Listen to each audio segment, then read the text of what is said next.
Hello ladies and gentlemen, Top Hat Gaming Man here, bringing to you another video on the exciting subject of hardware history.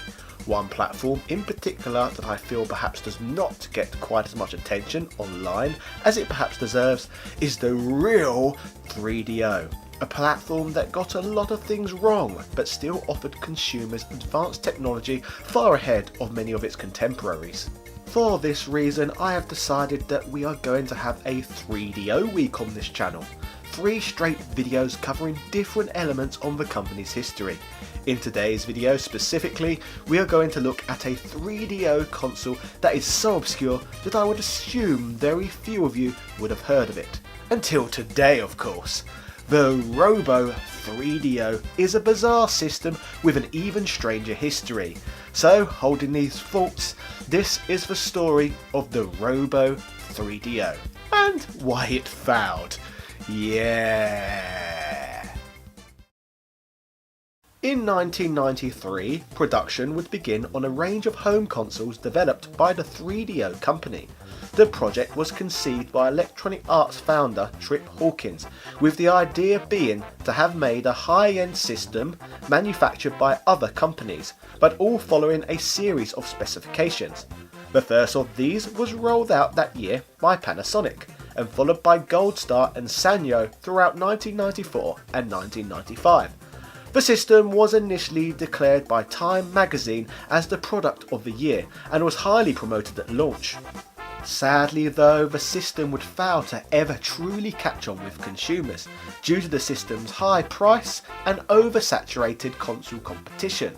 The platform was never able to catch up with Sega and Nintendo, and by the time the Sony PlayStation was released around the world, the platform was more or less obsolete. Now we could go into a depth analysis on the system, but I already did that last year when I made a video on whether or not the system is worth playing today. So instead, let's stay on task and focus on the oddity that is the ROBO 3DO. To understand the ROBO 3DO, we first have to look to 2 other 3DO consoles. The first ever 3DO console was the Panasonic FZ1. This unit used a motorised front-loading CD tray.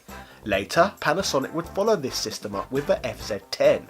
The FZ10 was an overall slimmer, lighter and less expensive model that arrived on the scene a year after the FZ1. The FZ10 offers a top-loading CD tray with a lid, also an internal memory manager along with repositioned LEDs and an extra controller port. So the first Panasonic hardware revision essentially existed to offer consumers a 3DO product at a slightly cheaper price point. This brings us onto the ROBO 3DO, aka the Panasonic N1005 3DO CD changer ROBO, which is a ridiculous mouthful, so we'll just stick to calling it the 3DO ROBO. This model of the system was heavily based off of the original FZ1, with some key differences, making this a very different console that was designed to serve a very different purpose. The ROBO 3DO was released exclusively in Japan, a fact that may come as a surprise to you considering how notoriously bad American platforms perform in that country. Even heavy American hitters have failed to deliver in the region, which includes casualties such as the Atari VCS and every Xbox console ever made. In terms of all the different models of 3DO, none of them sold particularly well in any region, to be fair, selling only 2 million units across planet Earth. Although, interestingly, 750,000 of those units were sold in Japan. I guess making the country the highest concentrated area in the world when it came to 3DO users. Another fun factoid that exists is that there are more Japanese exclusive 3DO games than there are North American exclusive games, so I guess if we have a weird quirky 3DO variant, then Japan is the place for it to be.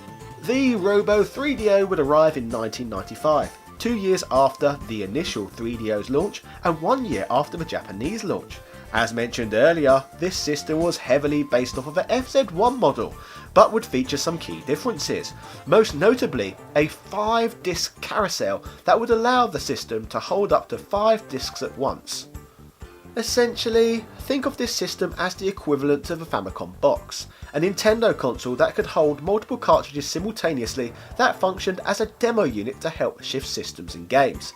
The ROBO 3DO, on the other hand, whilst it may have functioned as a demo unit in some cases, primarily it served another purpose, which is clear, particularly when you take into account that the ROBO 3DO did not even exist until the 3DO company was nearly dead in the water.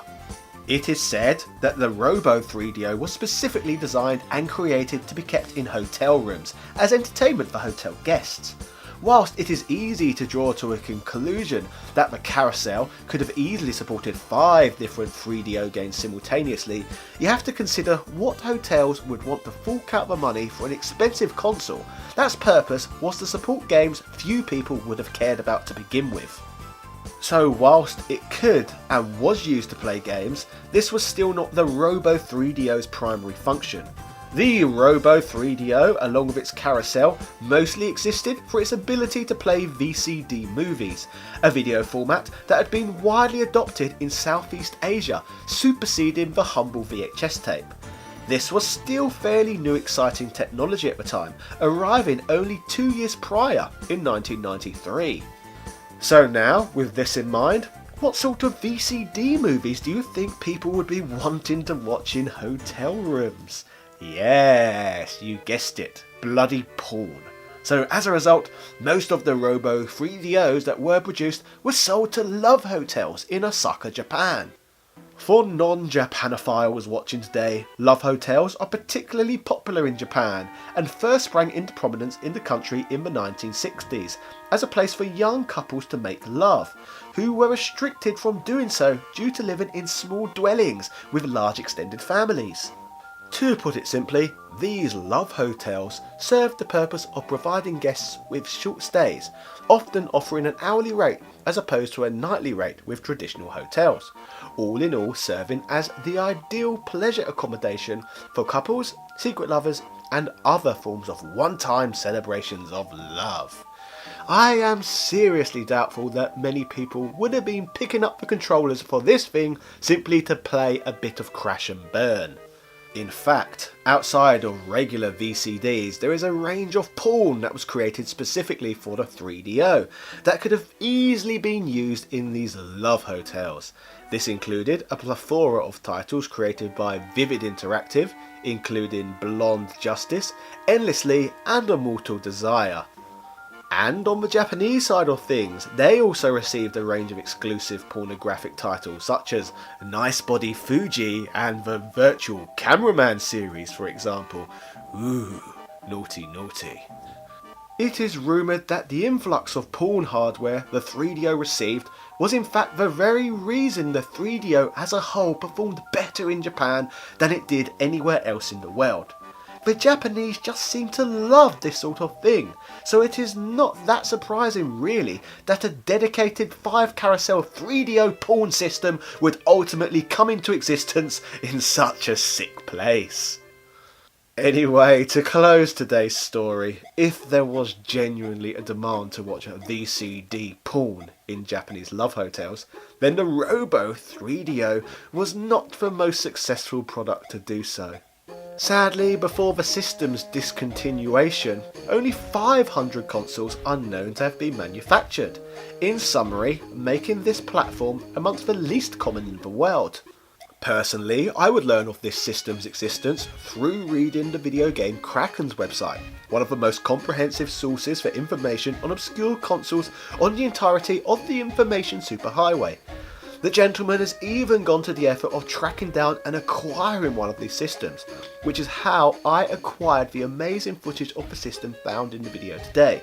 So, if you want to read up on weird and wonderful consoles, I strongly suggest you give his page a visit. The 3DO itself was a great idea, but a failure for a number of reasons when put into practice.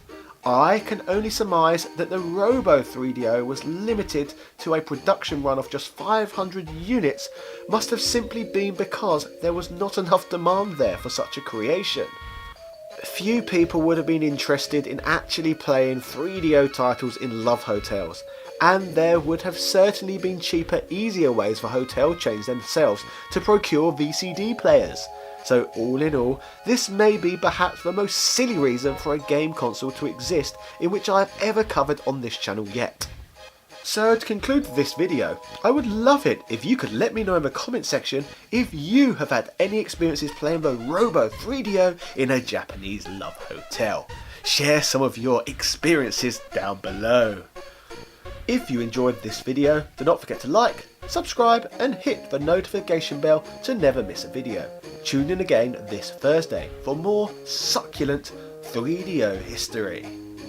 Finally, to conclude, this video on my channel Top Pack Gaming Man is funded by the fantastic support I receive from my amazing Patreon benefactors, who really do relieve an element of stress from my life and help encourage me to get videos out to you all every week.